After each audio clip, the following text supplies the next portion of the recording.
Hi everyone, welcome to today's video. I apologize if you can hear the fan. I am still in my Hawaii house that does not have air conditioning, so we have to keep that on. It is essential to my survival here. One of the reasons I started my YouTube channel is because I wanted to create a community of like-minded people that we have similar interests, we like to do the same things, and we can all just basically be a big group of friends. And another one of those reasons is being able to use my videos to give back to communities in need. And so today I'm going to be doing a Q&A video, and all of the proceeds and donations made under this video will go directly towards the Maui Relief Fund. I will link that down in the description down below. If you can support and donate, I would really appreciate it. With that said, let's jump into today's Q&A video. The first question we got is how to deal with feeling behind in life. I see everybody doing cool stuff and it makes me jealous. First of all, I think I don't have to tell you guys that social media is a highlight reel. Everybody is sharing the most best moments of their life, and it's definitely curated. We're kind of at that age now in your 20s where your friends could be getting married, they could be having children, they could be just getting into their first career. There are so many paths that different people can take, and I feel like it's so easy to feel like you're behind, but you're not. There is no such thing as being behind in your own life, in your own journey, because everybody's journey is completely different. The way that I've chosen to see jealousy is it's more of like, wow, if they can do it, so can I. And also, sometimes I feel like jealousy can uncover your desires for you, your hidden desires that you didn't even know you had. Like, if you get that feeling of jealousy, you're like, oh, wait, that's because I secretly want that. I secretly want what they have. And I think being aware of that changes the whole perspective of just jealousy. Another thing I would recommend is to unfollow any Instagram or social media page that makes you feel bad or like bad about yourself or where you are in life. I tend to only follow pages that make me feel good in real life, and to be honest, I'm not really scrolling on Instagram a ton. So I feel like that does really help me. So I would recommend limiting your social media usage to only things that make you feel good and that inspire you. Remember that you're on your own journey and that things take time, and whether you're building your career, you're just getting out of post-grad, maybe you're going into medical school and you still have a bunch of school left, that's okay. People are going to move at different paces in your life, and you need to be able to just be confident in yourself and know that things are going to work out and that you're going to be okay. Are you still not drinking alcohol? I saw your story mentioning this a while ago. Yes, I am still not drinking alcohol. It has been about 2.5 years since I've had my last drink of alcohol, so 2.5 years sober. I don't know, I feel like people in my life that I've told that I'm sober are automatically like, did you have an alcohol problem? No, I didn't, but I just chose to live a more sober life. I didn't have my first drink until I was 21, but it just was not my vibe. I feel like it just brings me down. It doesn't make me feel good, and it doesn't make me feel very good the next day either. Like, the lingering effects of it on my body, I just was not a fan of. If I was going out with my friends and I had the desire to have a drink, an alcoholic drink, would I have one? Yes. But so far I have not had that urge, so I don't do it. And I think a lot of people get caught up in like, oh, but like I want to socially drink so that way I can fit in with my friends. There are so many mocktails and like non-alcoholic drinks that you can drink when you're in a social setting. And I'm not saying you shouldn't drink alcohol. I think it's a personal decision whether you want to or don't. How do you make friends while traveling? This is a good one. My best recommendations for this are Bumble BFF and Facebook travel groups or like Facebook interest groups, and even sometimes TikTok. The first time I came to the islands, actually, I saw this TikTok promoting a traveling girls Facebook group.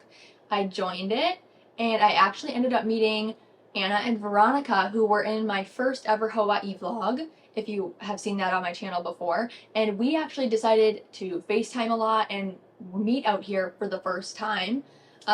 So I met them through Facebook and TikTok technically. And then also Bumble BFF is so good. I got lucky with it last year when I was out here, where some of the two first people that I met ended up becoming some great lifelong friends, and I met them through there. Just be careful when you're doing this. You really need to vet people out and make sure you're not getting yourself into like a dangerous situation or anything like that. So if they have a verified profile, or if you can get them on other social medias or FaceTime or something beforehand, I would highly, highly recommend that, because you don't want to just be meeting up with a random person that you don't know is real or not. Also, you really need to put yourself out there with trying new things when you're trying to meet people. Like, I've met some people through Pilates here. Like, we're not super close, but like, I have people that I talk to every time that I'm there. Or just putting yourself out there to join hobbies and do things like that. Even when you're traveling, you'll kind of see some of the same faces if you're going like on a routinely manner. Or just like going up to someone and giving them a compliment. Like, oh my god, I love your outfit. Where did you get it? That color looks so good on you. So if you're asking them questions about themselves, they'll probably be interested in the conversation. So that's a really good way to kick off some conversations with people if you're just meeting them out randomly, like at a cafe or activity or something like that. What is your workout routine? Honestly, this changes every single day. When I'm at home, I'm usually doing mat Pilates 5 times a week with a mixture of like hot girl walks and tennis. But when I'm traveling, it kind of depends on where I'm at. But like here on the islands, I'm doing reformer Pilates at a studio like once a week, maybe twice a week. And then I'm going on hikes and I'm kind of just like walking around. I actually started picking up tennis like a couple months ago after watching Breakpoint on Netflix, and it has been so fun, but it is so much harder than you think it is. Like, you have no idea. Are you dating anyone these days? Short answer, no. I actually haven't been on a date or like actively we're going on dates in like 2 years now, which I feel like shocks people. Honestly, I feel like dating has just been so exhausting, and so having a 2 year break has really given me a lot of perspective on myself and like my self growth. I'm definitely open to dating more now, but I think I'm a lot pickier than what I used to be back in the day. I used to be such a people pleaser, and I used to just date anybody because they showed me attention, and I am definitely not that way anymore. I definitely have standards for the men in my life and the men that I choose to date in my life now. So I'm definitely open to it, but not currently actively pursuing it, if that makes sense. How do I start my personal growth journey? I feel like I don't know myself after a recent breakup. That is so common. I feel like sometimes you can just be in a relationship where you lose yourself. As a retired people pleaser, I often have lost myself in a relationship with loser guys that I've dated in the past, and I think you really need to prioritize yourself in this next chapter of your life, because it's gonna alter the course of your life. You need to take direction for yourself and figure out what you like so you can start moving on and going on with your life instead of just tagging along someone else's. I definitely would recommend distancing yourself from this person. Cut that type of access to you. Like, get rid of them on social media so you're not looking at their shit. And don't be texting them all the day. Like, I know you get into the habit of that stuff, but like, don't do that. I think you really need to take time for yourself and try new hobbies.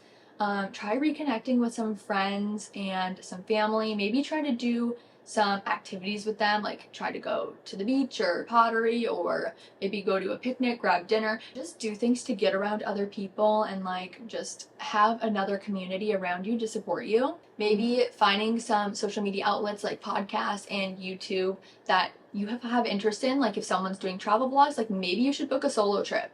That would be a great idea, actually. Maybe like book a little like surf trip or like a healing trip. Some people go on these self-help retreats and they love them. I personally haven't done one before, but if that's your vibe, go for it. Why not? And then I would throw myself into some really good self-help books, like maybe about self-worth, self-growth, but also the psychology behind like emotional connections and things like that to help you maybe understand your feelings a bit better. When you're getting out of a breakup, I feel like it's important to reconnect with your faith, whether you believe in God, the universe, Buddha. Personally, I'm more of a spiritual person, so I refer to it as the universe. I get really into the universe, manifestation, law of attraction, law of detachment, all of those things. So I recommend delving into more books that relate to your faith and like also healing in the same way. That's what I would recommend starting with.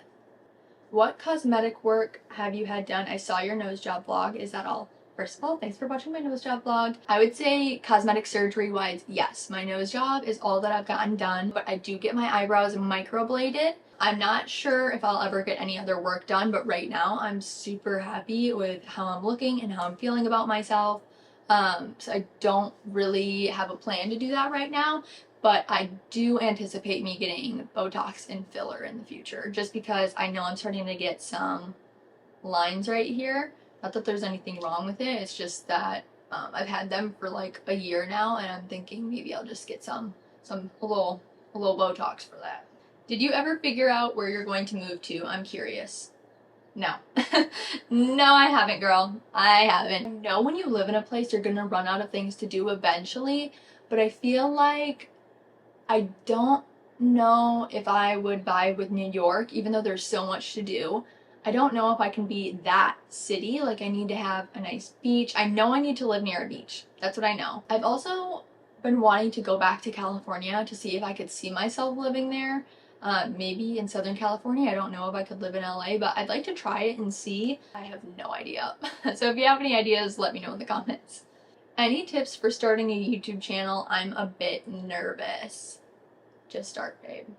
Just start. The first time you do anything in life, you're going to be terrible at it, but each time you do it, you're going to get better and better, and you're going to find your style. You're going to find so many different things about your editing style that you like and like your filming style. I think that you don't need to know everything about everything before you start. Like, I know some people feel like they have to have everything mapped out perfectly before they can start something, and that is just not the case. Sometimes you need to floppily start things to be able to like just get out of your own head and just start doing them. A tip I have though is you need to have confidence. Like, filming out in public, if you're doing like vlogs and stuff like that, babe, it's gonna be a humbling experience sometimes. Like, some people are gonna look at you weird, other times people will be like, I don't care. But I think as you grow your confidence, you just don't care what people think about you filming anymore. What's next up on the vacation bucket list? I guess you'll see soon in an upcoming vlog. You said that you were on birth control for years. What are your thoughts about it? Yes, I have been on birth control for 10 years now, probably a little bit more than that, but I've been on the pill for 10 years now. I used to cry on the bathroom floor for hours because I would have such extreme cramps, like nobody's business, and I would have a period like 2 or 3 times a month. Like, I would only have 1 week of not being on a period when I was in like 6th grade till all the way up until I was in high school. And I just had to go on the pill to like regulate that.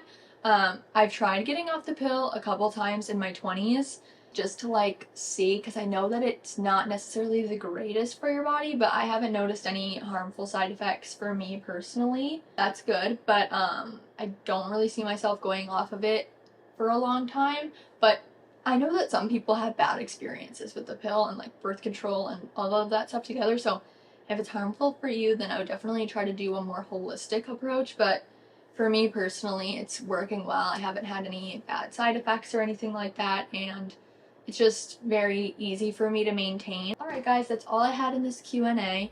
I hope you liked it, and if you can, make sure you hit the subscribe button and donate to Maui in the description down below. If you agreed or disagreed with any of the things that I said, definitely let's chat about it in the comments. And of course, I'll see you guys next week.